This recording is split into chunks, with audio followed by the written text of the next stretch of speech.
And a veteran who seriously was injured in Iraq will soon have a new home. Army Specialist Frank Pearson lost both of his legs in the war. This morning, volunteers have come together to build a home for Pearson. Construction got underway this morning, and ABC7's Michelle Gallardo is live in Plainfield with more on the story. Michelle?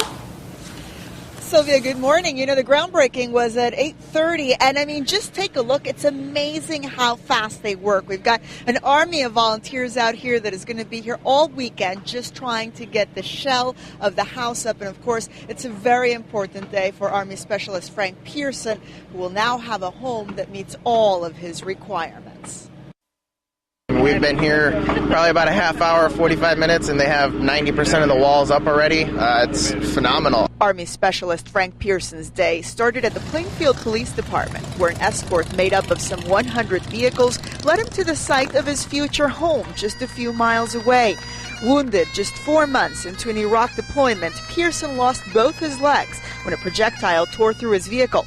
The home, being built for him and his wife, will allow him to be totally self-sufficient inside the home. It's going to be a huge difference. I'm not going to be worrying about if something's in one room and whether or not I can actually go in there and get it without having to get out of my chair and scoot along the floor to go and find what I'm looking for. They will be building all weekend. The next 3 days they will be building it so that it's weather tight with the siding, the roof, the windows, etc. And they're looking at completion in about 90 days. Since he came home some 6 months ago, Pearson and his wife have been living in his mother-in-law's basement.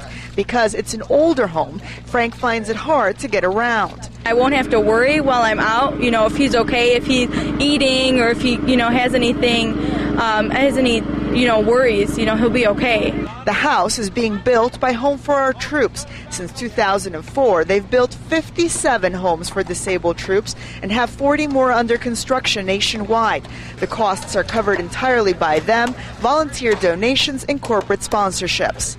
This one is about 2,600 square feet. It's all ADA compliant. It's such as white hallways, roll-under countertops, roll-in showers, electronic door openers, security system. Having your first house as a couple is amazing in the first place, but having one that's fit to him, his needs, is just awesome. The Pearsons had to apply to Home for Our Troops to get this done. Once their application was approved, they got to select the town they wanted to live in, but it's up to the organization to find the actual plot of land. And again, they hope to get this done and ready to move in within the next 3 months. Live in Plainfield, I'm Michelle Gallardo, ABC7 News. Linda and Sylvia, back to you. It's a great story. Thanks, Michelle.